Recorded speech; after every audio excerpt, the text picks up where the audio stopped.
اسلامي نړۍ د ستراتیژۍ زړه.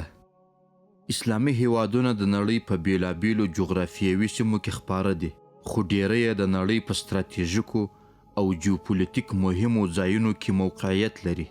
دا هیوادونه د طبیعي سرچینو، د سمندري او ځمکنیو لارو، دیني ارزښتونو او سیاسي نفوذ له مخې ځانګړی اهمیت لري.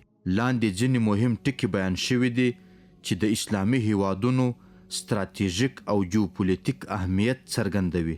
اسلامي هیوادونه چې شمیر یې شاوخوا 50 ته رسیږي، د نړۍ په جغرافیه، اقتصاد او ستراتیژیک سیاست کې برلاسي او ځانګړی اهمیت لري.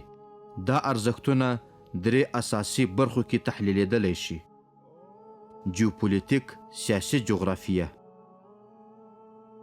جیوستراتیژیک نظامی امنیتی موقعیت، او جیو اکونومیک اقتصادي ارزښت.